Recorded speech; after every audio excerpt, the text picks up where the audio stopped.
నమస్తే, welcome to our channel. నేను పద్మిని. ప్రస్తుతంతో పాటు ప్రముఖ ఆధ్యాత్మికవేత్త, ప్రముఖ న్యూమరాలజిస్ట్, లక్ష్మీ నరసింహస్వామి ఉపాసకురాలు శ్రీమతి స్రవంతి గారు మనతో పాటు ఉన్నారు. మాట్లాడదాం. నమస్కారం అక్క. నమస్తే పద్మిని. కొంతమంది కంప్లైంట్ చేస్తూ ఉంటారు, అక్క మేము ఏం చేసినా ఎంతైనా జీవితాన్ని ధారపోయండి, సాటిస్ఫాక్షన్ మాత్రం ఉండదు అని అంటూ ఉంటారు కదా. వింటూనే ఉంటాం కదా. ఇది ఎంత సేవ చేస్తామండి మా ఫ్యామిలీకి, లేకపోతే ఎంత కష్టపడతానో ఈ ఫ్యామిలీ కోసం, ఇంత పిసరంత గుర్తింపు కూడా ఉండదు అని అంటూ ఉంటారు. నిజమైన అనిపిస్తుంది. సో దీన్ని ఎట్లా మరి దీని నుంచి బయటపడాలి అని అంటే ఏం చేయాలి? మీకు ఇటువంటి సిచ్యువేషన్స్ ఏమైనా ఫేస్ చేశారా మీరు? ఒకసారి చెప్పండి అక్క. ఏం చేసావు నువ్వు? ఎవరి కోసం చేసావు? ఎంత అయితే మేము చేయమన్నాము, అవును అడిగాము, ఆ రోజు చేయమని వద్దని చెప్తే మేము చేయలేమంటే వెళ్ళిపోతాం కదా. ఎందుకు చేసాం? మస్తు విన్నాం ఇట్లాంటి చిన్నప్పటి నుంచి. పండిపోయింది, కలర్ వేసాం అంతే.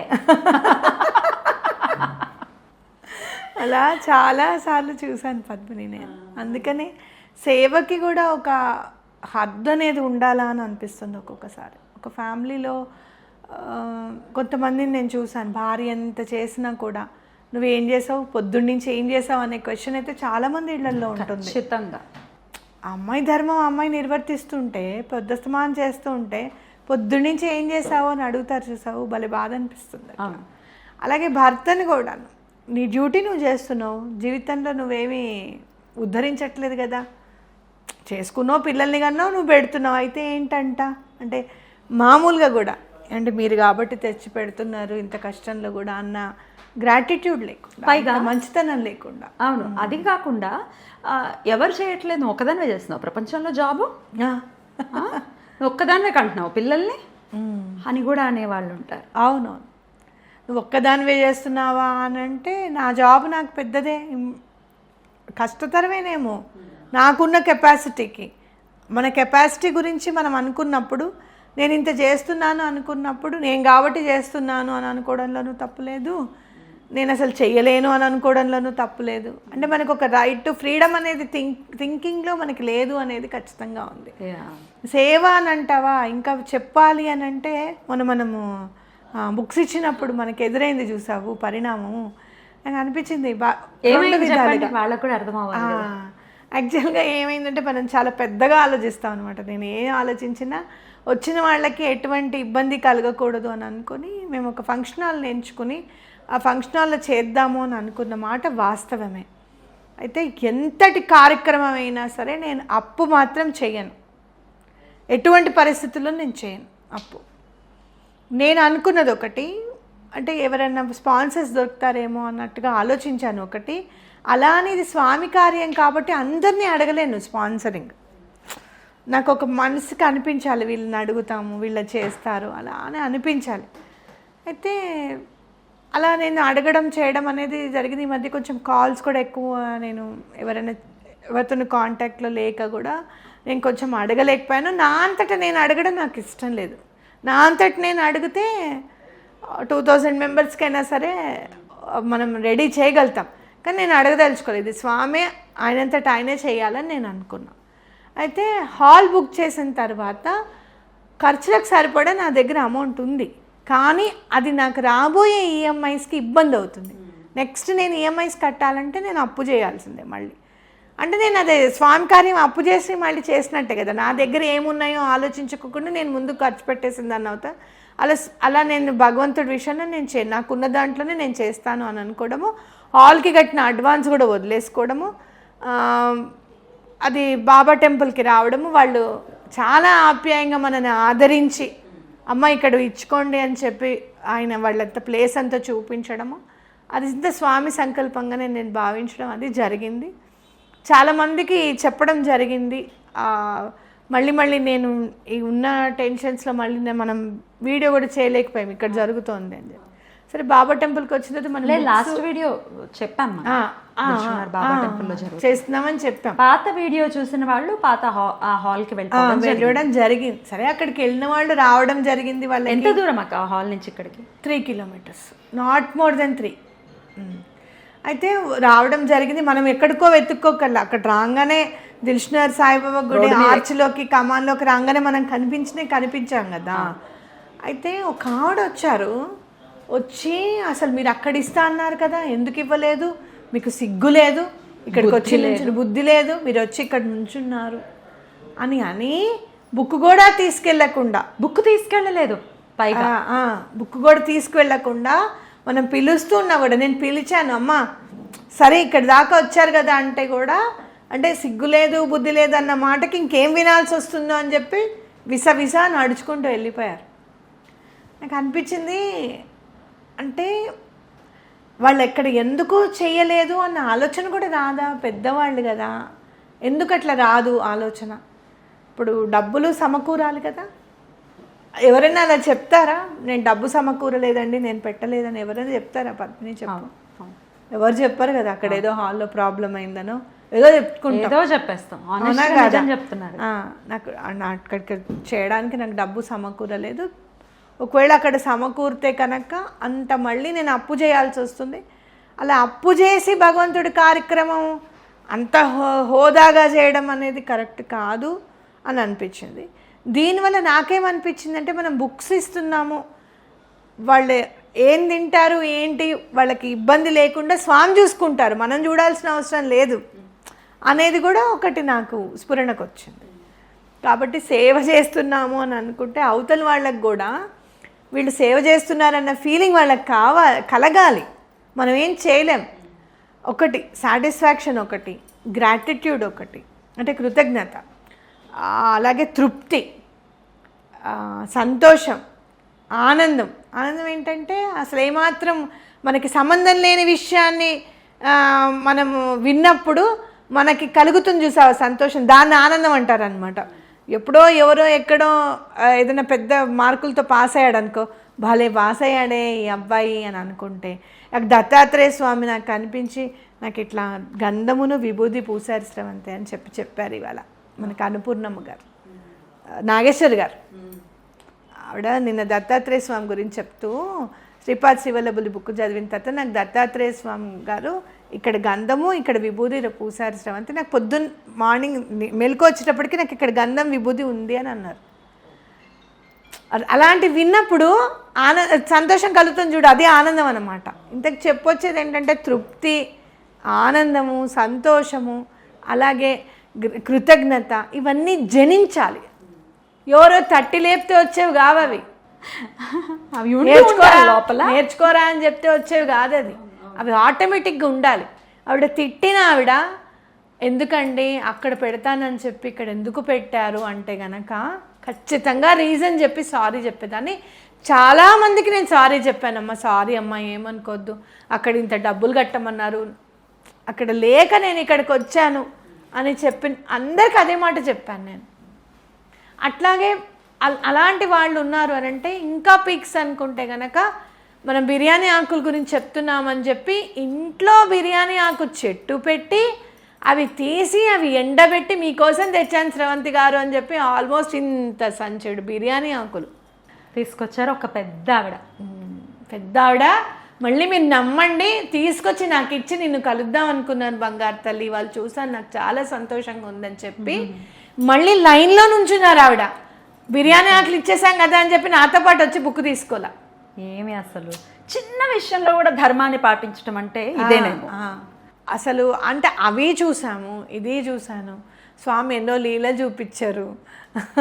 నాకు ఎంత ప్రేమ ఉంది అందరి మీద, అందరికీ నా మీద ఎంత ప్రేమ ఉంది అనేది కూడా రుచి చూసాను నేను. ఇన్స్టాగ్రామ్లో నేను ఇదే వీడియో పెట్టాను, అందులో ఒక కమెంట్ వచ్చింది, నేను ఎట్లా అర్థం చేసుకోవాలో మీరు చెప్పాలి నాకు. అందులో ఒక అతను కమెంట్ పెట్టాడు ఏంటంటే, పారాయణ చేయని వాళ్ళకి పుస్తకాలు ఇస్తే ఏంటండి లాభం, మాలాగా పారాయణ చేసే వాళ్ళకి ఇస్తే కదా మీకు పుణ్యము, మాకు ఇవ్వాలి కదా అని అన్నాడు. నాకు కోపం వచ్చి నేను రిప్లై ఇచ్చాను. అసలు వాళ్ళు మేము ఇచ్చిన పుస్తకాలు ఇచ్చిన వాళ్ళు పారాయణ చేస్తారా చేయరా అని నువ్వెవరు డిసైడ్ చేయడు, మీకు ఎలా తెలుసు చేస్తారా చేయరా? అన్నిటినీ చూస్తున్నవాడు ఒకడున్నాడు, అది పరమాత్మ. అండ్ అతను ఆజ్ఞ ఉంటే తప్ప ఆ పుస్తకం మన చేతిలోకి రాదు. అలాంటి యాటిట్యూడ్ ఉన్న వాళ్ళకి అసలు రాదు. నేను చెప్తున్నా, మీరు వినండి. శ్రీపాద శ్రీవల్లభుల చరితామృతం అనేది మీ చేతికి రావడము అనేది జరిగింది అని అంటే, మీ అహంకారాన్ని పీకటి వేళ్లతో తీయడానికి కానీ, లేదా మీరు అహంకారం తొలగిపోయిన తర్వాత మాత్రమే మీ చేతికి వస్తుంది. ఎందుకనంటే గూని ఉన్నవాడు పైల్వాన్తో దెబ్బలాడి ఆ గూని తొలగిపోతుంది. స్వామి చరిత్రలో గూని ఉన్నవాడు పైల్వాన్తో దెబ్బలాడతాడు. మీరు ఎక్కడో మళ్ళీ బాబా గారి గురించి కాదు, మళ్ళీ శ్రీపాద శ్రీవల్లభుల గురించే చెప్తున్నాను నేను. శ్రీపాద శ్రీవల్లభులు చరితామృతం అని అంటే శ్రీపాద శ్రీవల్లభులే స్వయంగా మీ దగ్గరికి వచ్చినట్టు. ఆయన గుర్తించి మీ దగ్గరికి వస్తారు ఖచ్చితంగా, మేము ఇవ్వక్కర్లా. నువ్వు భక్తుడు అనుకో, నీ చేతికి ఆయనే వచ్చేస్తారు. గురువే ఆయనంతట ఆయనే నిన్ను ఎన్నుకుని వస్తారు. ఇలా వాళ్ళకి ఎందుకు ఇచ్చారు అనేంత అహంకారం అనేది కరెక్ట్ కాదు అనేది నేను ఖచ్చితంగా చెప్తా. నేను ఇలాగే ఆన్సర్ ఇచ్చాను.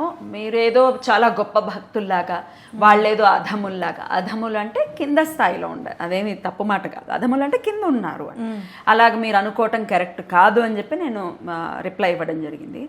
ఒక ఆవిడ ఆయనకి సంబంధం లేదుట, నాకైతే సంబంధం లేదు. ఆవిడ మెసేజ్ పెట్టి, మీరు ఇలా ఎందుకు రిప్లై ఇస్తున్నారు, ఇలా ఎందుకు రియాక్ట్ అవుతున్నారు, మీరు ఇలా రిప్లై ఇవ్వచ్చు కదా అని ఏదో రకరకాల సజెషన్స్ ఇచ్చే ప్రయత్నం చేశారు. నేను చెప్పాను, అమ్మా మేము ఎవరికైతే ఇచ్చామో వాళ్ళని కించపరుస్తూ మాట్లాడుతున్నాడు, కించపరుస్తూ రిప్లై ఇచ్చాడు. నేను ఆబ్వియస్గా రిటార్ట్ ఇస్తాను. సో మీరు ఎవ్వరికీ ఉచితంగా సలహాలు ఇవ్వకండి. ఇక్కడ ఉచితంగా సలహాలు స్వీకరించబడవు అని చెప్పమన్నారు కదా, ఈసారి చెప్తా, వీడియో రూపంగా చెప్తున్నాము. సలహాలు అయితే ఉచితంగా తీసుకో. అలాంటి సలహాలు ఇచ్చే వాళ్ళకి చెప్పు, నేను పుక్కట్లో ఏం తీసుకోనండి, ఇది నేను ఫీజు తీసుకొని అడ్వైజులు తీసుకునే బాపతి, మీరు నాకు ఫీజు ఇవ్వండి, మీ అడ్వైజ్ వినాలన్నా. పాటించాలంటే తర్వాత విషయము, వినాలి అని అంటే ఫస్ట్ ఫీజు ఇవ్వాలి. డాక్టర్ దగ్గరికి వెళ్తాం, ఏందమ్మా కడుపులో నొప్పి అని ఎప్పుడు అడుగుతాడు, బయట కన్సల్టేషన్ ఫీజు కట్టిన తర్వాత ఇది కన్సల్టేషన్ ఫీజు అండి అని చెప్పు. అలా చేయాలి. లిజన్ ద అడ్వైస్ ఎప్పుడైనా సరే. అదేంటండి ఆయన అలా మాట్లాడారు అని చెప్పి అనిపిస్తుంది ఎవరికైనా కూడా. ఆయన తెలియక మాట్లాడింది సవరిస్తున్నప్పుడు మీరు ఇలా ఎందుకు సవరించాలండి, అలా సవరించాలి కదా అని అంటే, నా బండికి నేను ఎప్పుడు బ్రేక్ అయ్యాలో నువ్వు చెప్తావా? సూపర్. అవునా కదా, నడిపేది నేను, ఎదురున్న వాహనాలు చూసేది నేను, నువ్వు ఎక్కడో కూర్చుని అలా కాదు బ్రేక్ ఇలా వేయాల్సింది, ఇలా బాగా నడిపితే బాగుండేది అని అంటే అది కరెక్ట్ కాదు. మీ మనసుకి అది కరెక్ట్. ఇంకొకటి, మీ మనసుకి అది తప్పు కాదు అనిపించింది అంటే మీరు కూడా అదే స్వభావంతో ఉన్నారు. నాకు అదే అనిపించింది అండోయ్ అంటాను, చూసావా, ఈ అండోయ్ అన్న ఇదే రీజన్ అనమాట. ఆయన ఎక్కడ తప్పు మాట్లాడారు, ఆయన పోస్టులు చూస్తున్నా ఆయన ఎక్కడ తప్పు మాట్లాడారంటే నేను చెప్తున్నా, పారాయణం చెయ్యని వాళ్ళకి అని ఆయన డిసైడ్ చేసి చెప్తున్నాడు, పారాయణ చేయని వాళ్ళకి మేము ఇచ్చామని చెప్తున్నాడు. నేను విజయ్ సార్ నాతో ఏమన్నారంటే, మనుషులు ఎంత కరెక్ట్గా ఉంటారు అనేది నాకు ఒక్కొక్కసారి ఆశ్చర్యం అనిపిస్తుంది. ఆయన నుంచున్నారు పాపం అంతా కూడా, ఒక బుక్ ఇవ్వమని ఆయన అడగలే. అసలు ఎందుకు అడగలేదో తెలుసా, ఆయనకి తెలుగు రాదని చెప్పి. కానీ నేను చెప్పాను ఆయనకి, సార్ తీసుకోండి అంటే, నాకు రాదు కదండి సార్. బుక్ ఉంటే ఆయన ఉన్నట్టే మీ ఇంట్లో, మీ పిల్లలకి వచ్చు తెలుగు, నెమ్మదిగా చదువుకుంటారు. ఇవాళ కాకపోతే రేపు పొద్దున్న చదువుతారు ఎవరైనా కానీ. చదువుదాం అసలు. ఇప్పుడు పిల్లాడు 7th వస్తున్నాడు, తెలుగు నీకు ఇంప్రూవ్ అవ్వాలంటే ఒక కథ చదువు నాన్న, చదివి నాకు అర్థం చేయించు నాన్న, ఒక పారా అని చెప్పడానికన్నా ఉంటుందని నా ఉద్దేశం. స్వామి మీతో ఉంటారండి తీసుకోండి అంటే అప్పుడు తీసుకున్నారు. నిజమే కదా, అవునండి అని చెప్పి తీసుకున్నారు ఆయన. అలా ఎన్నో చూస్తాం మనం. అంటే ఏంటి, బుక్ ఉంటే ఆయన ఉన్నట్టే అని. ఇప్పుడు మన దగ్గర బుక్ ఉంది, ప్రతిరోజు అధ్యాయం చదువుతామో చదవమో మనకు తెలీదు, కానీ ఆయన ఉన్నారు అనే ధైర్యం. అద్దుకుంటే శ్రీపాద శ్రీవల్లభుల్ని కనుక అలా పట్టుకుంటే ఆయన ఖచ్చితంగా మనతో ఉన్నారు అనిపిస్తుంది. అందులో మనం ఇది చెప్దాం అనుకున్నాం, మనం ఇచ్చిన బుక్కులు చాలా ప్రత్యేకమైనవి. ఈ బుక్కులు ఇచ్చిన ఆయన గాంధీ గారు. మేమిద్దరము శ్రీపాద శ్రీవల్లభుల్ది అసలు చెప్పడం స్టార్ట్ చేసింది నేను నువ్వు మాట్లాడుతుంటే 100%. అది విని ఆయన మనకి బుక్కులు తీసుకొచ్చారు, గుర్తుందా? మనకి పుస్తకాలు తీసుకొచ్చి ఇచ్చిన వారు చంద్రశేఖర్ గారు. 3 పుస్తకాలు మనకు తీసుకొచ్చి ఇచ్చారు. ఇది మల్లాది వారి అని, మల్లాది వారి పబ్లిషర్స్ ఎవరు అని చెప్పి మనం గాంధీ గారికి కాల్ చేస్తాం. అదే అంటున్నా, ఆ రోజు చంద్రశేఖర్ గారు నువ్వు చదువుతావా బుక్కు అని మనల్ని అడగలేదు. అర్థమైందా? నువ్వు చదివిందా, నీకు అర్హత ఉందా లేదా, నువ్వేం తెలుగు ఎంతవరకు వచ్చు, నీకు భాషా జ్ఞానం నీకుందా అని అడగల. ఆయన ఎంతో ప్రేమతో మీరు ఇలా చెప్తున్నారంటే శ్రీపాద శ్రీవల్లభులు ఆయనే వచ్చారు మన దగ్గరికి అనిపించవచ్చు. ఆ బుక్లో ఉన్న ప్రత్యేకత ఏంటంటే స్వామివారి పాదాలు ఉన్నాయి, ఆ చిత్రపటం ఉంది, అది అనేది ఇంపార్టెంట్ ఈ బుక్లో ఉన్నది. అలాగే ఇంకా చాలా వివరంగా అధ్యాయాలు కూడా ఉండడం. ఇందులో ఒక అధ్యాయం కూడా ఇప్పుడు మనం ఇచ్చిన బుక్లో కూడా ఒక అధ్యాయం ఎక్స్ట్రాగా ఉండడం అనేది జరిగింది. అలాంటి బుక్ మరి మనం చేతుల మీదుగా ఆయన ఎక్కడికి వెళ్ళాలో ఆయన నిర్ణయించుకుంటారు. మన బుక్కులు చంద్రశేఖర్ గారు మనకి ఇవ్వాలని ఆయన నిర్ణయిస్తేనే జరిగింది. అంతే. అలానే ఈ బుక్కులు కూడా ఎవరికి వెళ్తాయో వాళ్ళకి వెళ్తాయి. అంతే, 100%. అంతే కదా. అది ఎవ్వరి ఇది కాదు. ఎవ్వరు అంతా అయిపోయిన తర్వాత మేమంతా పనిచేసిన తర్వాత మేము వెళ్ళి భోజనం చేసి వచ్చిన తర్వాత 9 బుక్కులు నీ కార్లో ఉండడం ఏంటి, మళ్ళీ అవి వితరణ జరగడం ఏమిటి, ఎవరి కోసం అని పక్కన పెట్టడము. అక్కడ మా పరిగెట్టుకుంటూ వచ్చానమ్మా అని ఒక ఆవిడ వచ్చింది, పెద్ద ఆవిడ. సరేలే ఇద్దాం. ఇంకోటి అసలు ఇది చాలా మిరాకిల్. అమలాపురం నుంచి ఆవిడ ఫోన్ చేసేట వాళ్ళ అమ్మ, నువ్వు ఎలా అయినా సరే ఆ బుక్ తీసుకోవాలి, నువ్వు తీసుకోవాల్సిందేనే ఆ బుక్ అని. ఆ తల్లి మాట జవదాటకుండా పిల్లలు ఆవిడ వచ్చింది, పెద్ద ఆవిడ పాప, ఆవిడకి ఉంటే 40+ ఉంటాయి అనుకుంటున్నాను. వచ్చిన తర్వాత మనం ఎక్కడ కనపడేసరికి నిరాశ వచ్చేసి ఆ తల్లికి అబద్ధమైనా చెప్పి ఆవిడని ఆనందింపజేద్దామని చెప్పి ఏదో ఒక బుక్ కొందామని చెప్పి బుక్ స్టాల్కి వెళ్ళారు. అక్కడ ఉన్న బుక్ స్టాల్స్కి వెళ్ళి అయ్యప్పని హాట్స్పాట్ ఆన్ చేయమంటే అది వీడేమో మర్చిపోయాడు, అది పాస్వర్డ్ మర్చిపోయి, ఇంతకీ మీరు దేనికి వచ్చారండి అంటే మేము శ్రీపాస్ అవైలబుల్ చరితామృతం ఇస్తారని చెప్పారని మా అమ్మగారు ఖచ్చితంగా తీసుకోమనంటే అయ్యో మా అక్కేనండి అని చెప్పి తీసుకొని ఆ మిగతా 9 బుక్కులు వెళ్ళడానికి కూడా మీ కార్లోనే నాకు తెలియదు అసలు. అందులో నుంచి మళ్ళీ బుక్ తీసుకొని వస్తే ఈవిడ వల్ల ఇంకొకళ్ళకి బుక్ అందింది. మళ్ళీ ఇన్నున్నాయి మేడం అని చెప్పి నాగరాజు అన్ని తీసుకొచ్చాడు అనమాట. స్వామి నిర్ణయమే కదా అది. అప్పుడే మళ్ళీ మనం విజయసారికి కూడా ఇచ్చాం అందులో నుంచే, అయ్యో మనంతా వచ్చిన ఆయనకి ఇవ్వాలి అని చెప్పి ఆయన డిసైడ్ చేస్తాడు. పద్మిని మనం చేద్దాము, మనం ఇది చేద్దాము, ఇట్లా అవ్వాలి అని అనుకునేది ఏం లేదు. డెసిషన్ మొత్తం శ్రీపాద శ్రీవల్లభులదే. ఆయన చాలా విశిష్టమైన గురువు. అలాంటి ఆయన అనుగ్రహం పొందడం చాలా ఈజీ. ఎప్పుడైతే నువ్వు సర్వస్వ శరణాగతి చేసి 2 చేతులు దండం పెడతావో ఆయన నీ దగ్గరికి వచ్చి నీ పక్కన నుంచి ఉంటారు. నేను జ్ఞానిని అని అంటే కనుక నీ అజ్ఞానం ఏంటనేది నీకే తెలియజేస్తాను. వెల్ సైడ్ అక్క, చాలా చక్కగా తెలియజేశారు. ఖచ్చితంగా ఇటువంటివి చిన్న చితక జరుగుతూనే ఉంటాయి, బట్ ఎట్లా దాన్ని పాజిటివ్గా తీసుకోవచ్చు అనేది మీ ద్వారా. యాక్చువల్గా నేను ఆగడం అనేది కూడా చాలా మెరాకిల్ కదా. అయ్యో అయిపోయింది, ఇంకా అయిపోయింది అనుకున్నా నేను. కానీ పద్మిని ఈ మధ్య నువ్వు నన్ను పూనావు, నేను నిన్ను పూనాను. అవునుకా అమ్మయ్య వారు వీరవుతారు అక్క. 6 నెలలు సావాసం చేస్తే మనం 4 ఏళ్ల సావాసం. నువ్వేమో మొన్న రోజు వదిలేసావా, నేను నిన్న బేకరీకి వెళ్ళాము, వెళ్తుంటే అదేంటి కుర్చీ తీసుకొస్తున్నాడు అయ్యప్ప. కుర్చీ తీసుకొస్తుంటే వాడిని తేవద్దంటాడే బేకరీ వాడు. అంటే వాడి ఉద్దేశం ఏంటి, ఏదైనా కొనుక్కుంటేనే కూర్చోవాలని చెప్పి. మేమేమో ఎండలో వెళ్ళాం, కాస్త నన్ను కూర్చోబెట్టి ఆర్డర్ చేద్దామని అతను అనుకుంటున్నాడు. కుర్చీలు పెట్టనివ్వట్లేదు ఆర్డర్ ఇచ్చేదాకాను. ఏం చేస్తున్నావు కుర్చీలు అని. ఇక్కడ వద్దు మనం వెళ్ళిపోదాం పదా అని నేను బయటకు వచ్చాను. అంటే ఎందుకు అక్క రా అని అన్నాడు. అంటే లేదు నేను తిన్న ఇక్కడ అని చెప్పి నేను బయటకు వచ్చేస్తున్నాను.